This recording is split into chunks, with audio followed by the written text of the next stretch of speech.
स्वागत है आप सभी का इंडिया न्यूज हरियाणा में। मैं हूं आपके साथ पराग गुप्ता। शुरुआत करेंगे मेट्रो न्यूज की। लोकसभा चुनाव को लेकर प्रदेश में चुनाव प्रचार थम गया है। गुरुग्राम की डिप्टी कमिश्नर निशांत यादव ने इंडिया न्यूज हरियाणा से खास बातचीत के दौरान 25 मई को होने वाले मतदान को लेकर प्रशासन द्वारा की गई तैयारियों की जानकारी दी। क्या कुछ कहा, सुनिए।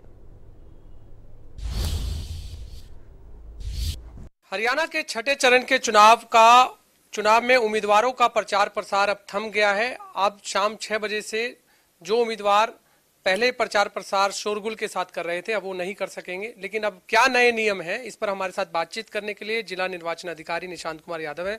सर, अब क्या नए नियम बनाए गए हैं उम्मीदवारों के लिए, क्योंकि प्रचार प्रसार 6 बजे थम गया है? देखिए, जो पोल डे होता है उसके 2 दिन पहले 48 घंटे पहले साइलेंस पीरियड जिसको हम कहते हैं वो लागू हो जाता है। तो आज शाम को 6 बजे से 23 मई को 6 बजे से साइलेंस पीरियड लागू हो चुका है। उसमें जो भी कैंडिडेट्स हैं वो रैली, पब्लिक प्रोसेशंस, गैदरिंग्स वो उस प्रकार से प्रचार प्रसार नहीं कर सकते, डोर टू डोर कैंपेन ही कर सकते हैं। जो भी प्रिंट मीडिया में विज्ञापन देंगे उसकी जो अप्रूवल है वो और उसकी सर्टिफिकेशन है वो मीडिया लेवल, जो मीडिया की जो हमारी डिस्ट्रिक्ट लेवल कमेटी बनी है MCMC, उससे कराई जानी जरूरी है। रोड शो करना, प्रोसेशंस निकालना, बड़ी रैलियां करना, लाउड स्पीकर का इस्तेमाल करना, ये सब चीज़ें प्रतिबंधित हैं। तो हमने सारे कैंडिडेट्स को ये बताया भी है और उनको लिख करके भी इंस्ट्रक्शंस हमने भेजी हैं। मीडिया के साथियों के जरिए यही बताना चाहेंगे कि साइलेंस पीरियड का वो पालन करें, क्योंकि ये मॉडल कोड ऑफ कंडक्ट का हिस्सा है और उसमें ये लेवल प्लेइंग फील्ड रखने के लिए ये रूल बनाया गया है। इसमें जितनी भी गाड़ियों की परमिशन हमने दी थी पहले, वो सारी साइलेंस पीरियड तक ही वैलिड होती है। अगर आगे आने वाले 2 दिनों में किसी को भी गाड़ियों की परमिशन चाहिए तो वो फ्रेश परमिशन RO ऑफिस में यानी DC ऑफिस में अप्लाई कर सकता है। इसके लिए भी हमने कैंडिडेट्स को बता दिया है।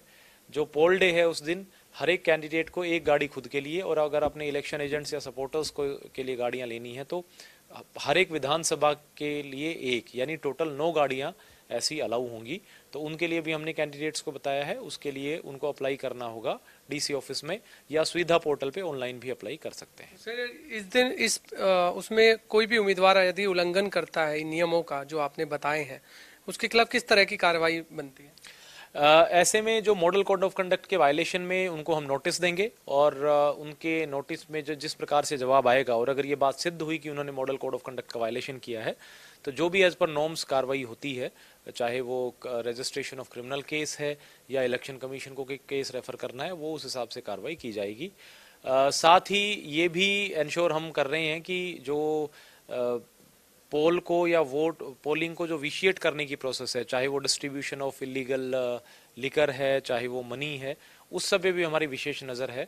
और उसके लिए जो हमारी फ्लाइंग टीम्स और SSTs हैं, स्टैटिक सर्वेलेंस टीम्स, उन्होंने भी नज़र रखी हुई है। 25 मई को कितने बजे मतदान केंद्र पर पहुंचे और कब तक मतदान होगा, इसके लिए क्या अपील करेंगे? मतदान का जो समय है वो सुबह 7 बजे से शुरू होता है। तो 7 बजे लोग बूथ पे जा सकते हैं और शाम को 6 बजे तक मतदान जो है वो रहता है।